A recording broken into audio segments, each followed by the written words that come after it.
Právě nám dohráli 3 věci z Jay-Zho nový desky 444. 444. Což je jeho 13. deska. Deska roku pro mě zatím úplně jednoznačně. Ty jako Jay-Zho největší fanoušek v Čechách pravděpodobně. Ne, možná někdo větší. Možná i na světě. Bys to mohl nějak shrnout. Velice rychle to shrnu. Poslední 2 desky, které se jmenují Kingdom Come a Magna Carta Holy Grail, byly pro mě v zklamání. A tohle je Jay-Z, který, nechci říct jakoby, že starý dobrý Jay-Z, protože to je zase úplně jiný pohled na to, o čem rapuje a jak. Ale je to opět Jay-Z jako v top formě. Po dlouhý době. Po vlastně 10 letech, no. Protože pro mě vlastně poslední dobrá Jay-Zho deska je American Gangster. Album vlastně, který byl natočený tak nějak, nebylo to úplně k filmu, ale vlastně inspirovaný tím filmem. A to je pro mě velmi dobrá deska. Taková bych řekl podceňovaná i docela v jeho diskografii. Taká celkem je podobně znějící jako tahle. No, tak tam je hodně solových samplů. Ty lyrics jsou takový jako Godfather styl, že jo, ale jako hudebně to je trošku podobný, jo, jako lehce. I když tam jsou modernější beats, jako byl tam Lil Wayne tehdy a tak dále. Ale tohle to je 10tracková záležitost, to nemá ani 40 minut album, že jo, to nový. My jsme si pustili 3 věci, Kill Jay-Z, a pak titulní 444 a ta třetí, která nám dohrála před chvilkou, se jmenovala Moonlight. No a celý to album je velice osobní. Strašně osobní. Přičemž tam vlastně není žádný klubový hit asi. Tam není žádný hit. Tam není vlastně nic, co by mohlo fungovat nějak jako na nějakém rádiu, který nehraje třeba rap jako, nebo R&B.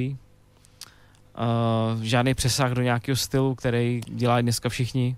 Ta deska je přímo pro Jay-Zho fanoušky, řekl bych. Touhle deskou si nesnaží nikoho novýho získat, bych řekl. Je to možný.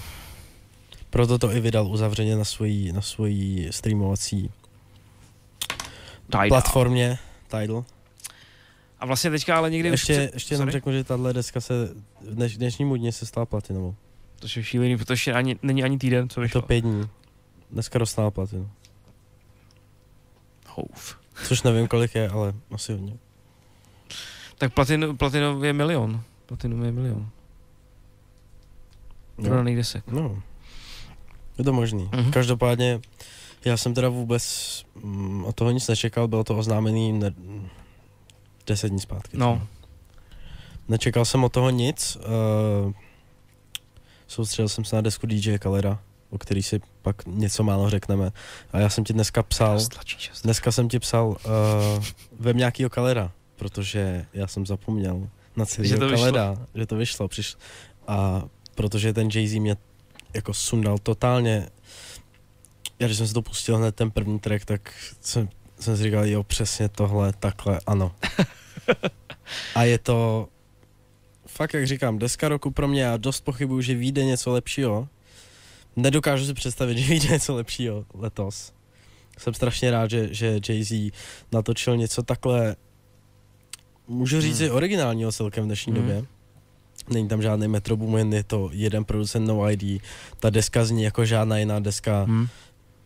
Takhle hodně sledovaná tenhle rok. Je tam brutálně osobní. Karel Veselý psal na Twitteru, že fakt Jay-Z, že to je jako death rap, jakože rapuje jako tatínek. Ale já si myslím, že on to napsal potom, co to slyšel fakt jednou. Možná, no. Jako a je to... že to není deska jako, i když já jsem teda, musím se přiznat, že jsem to slyšel poprvé a říkal si, to je docela dobrý, jako. A pak jsem to slyšel po páté a říkal si, tak to je strašně dobrý, jako. To strašně že vlastně já jsem čekal, jako jeho fanoušek jsem čekal, ale je to vlastně můj nejoblíbenější rapper, tak jsem čekal už málo, protože ty poslední releasy nebyly dobrý, a nebo byly průměrný, nebyly prostě to, co bych čekal od toho nejlepšího prostě rapera. Ale chtěl jsem říct, že tohle, nebo ten styl, jak je udělaná ta deska, je v podstatě nějaká jako v podstatě Bible nebo klíč k tomu, jak se přece má dělat rap. Je to real, je to osobní a ty víš, že je to real a osobní, protože tam se 70krát to mluví Beyoncé, takže ty víš, že je to reálný a mluví tam o svých dětech, mluví tam o investicích, které měl udělat, neudělal, mluví tam o Židech, mluví tam o svojí mámě, prostě a ty flows, kámo.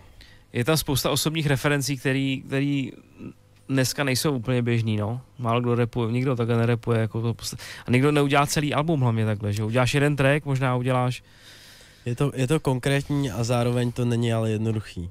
Je to strašně dobře. Nejhorší na tom je, že on to ani nepíše. Jako. To je na tom úplně to nejvíc neuvěřitelný, jaký má bars a jak ty jsi mluvil o flow a flow je naprosto šílená.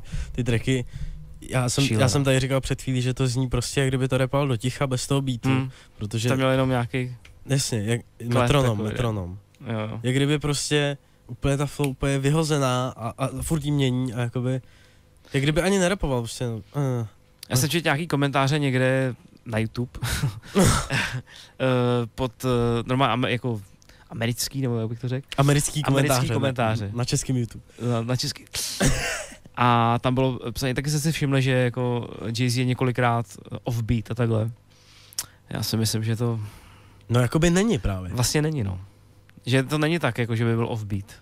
Protože i ty beats jsou takhle udělaný, jako trošku, že... A jsou tam známý samply, který byly použitý už kde od Fugees přes Bam Bam, což udělali prostě milion lidí. Sister Nancy, že jo, a je tam ještě jeden sample, který teďka si nemůžu vzpomenout, který byl použitý už někdy v 90s, někde v rapu. Ale strašně dobře to funguje, strašně dobře, jsem překvapený hrozně moc.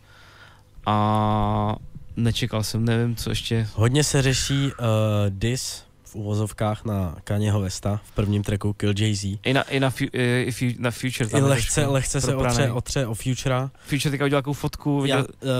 S penězma, že volá. Tam je diss vlastně na to, že jak frajeři chodí po klubech a mají takový ten balík. Ne, na Instagramu, že se fotí s tím. No a mají ten balík. Dneska jsem viděl video na YouTube, kde řeší, kolik je Moneyphone. Tak Moneyphone, kdybys to chtěl vidět, je $50,000. Okay. Většinou.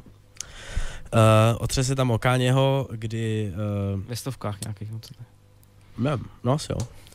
Kdy celá věc by se údajně měla mít tak, že Kanye West dostal nabídku dealu od Apple Music, kde bude Kanye West a Jay-Z se upíšou k exkluzivitě na Apple Music a dostanou za to $100 milionů, což by po zdanění bylo 20 pro každýho, což vyřešil Jay-Z tak, že řekl, tady máš $20 milionů, ale zůstaneš u Tidlu. Proto tam říká, že mu dáš 20 milionů a on ti dá 20-minutový rage na show. Já jsem zvědavý, jestli Kanye něco, jestli chystá jako odpověď. Já si myslím, že bylo divný, kdyby nechystal, protože myslím si, že on řeší každou věc. Celý track. On řeší každou věc, jako každý, podle mě drp, i když se tak podle mě netváří, ale podle mě on řeší úplně všechno. Hrozně moc. A proto taky o něm není slyšet dlouhou dobu, si myslím. Pak je tam track samozřejmě 444, a.k.a. 444, kde celý track je v podstatě omluvný song pro Beyoncé. Ty jako otec jsi mohl říct z tohohle pohledu, pro mě je to španělská vesnice. Dojalo tě to, nebo dotklo se tě to nějak? Tak jako je to docela fair, že jo, jako, že tohle dáš, jako no. Tohle jako si myslím, a asi to bylo vážný, si myslím, hodně. Protože, a vlastně on tam mluví i o tom konfliktu, nebo jestli tam mluví o tom úplně teďka z hlavy nevím, o tom konfliktu, jak byl ve výtahu se Solange vlastně. A tam pak říká Minážej tvá a vlastně a pak tam říká Becky, že měl onside Becky a v Americe se teď řeší, jestli jako je to reálná Becky, nebo Minážej tvá, jestli to byla nějaká trojka, a nebo jako Becky, že jakoby černý lidi Američani říkají Becky je jakoby bílá holka je Becky. Jo. Takže jestli tady je Becky 1 nebo 2 Becky. Budeme muset ještě natočit nějaký doplňující track, nebo já nevím, musíš mu napsat. Might be a vajčík, though. Might be a vajčík. OK, takže rozhodně doporučujeme novou Jay-Zho desku. Vyšla Khaledová, dlouho očekávaná deska. Včera nebo předevčírem je to Billboard No. 1 deska. Je to vlastně dvojalbum, vlastně třeba říct, že to vychází jako 2 CDčko, fyzický. A vlastně to první CD je takový popovější, jsou tam featuringy od Rihanny, Katy Perry a kdo ví, Calvin Harris tam je Alicia Keys, s dobrým trackem. Nicki Minaj. A ta druhá je rapovější, kde třeba Future 21 Savage, Migos, Kodak Black, Jadakiss, Kodak Black, přesně.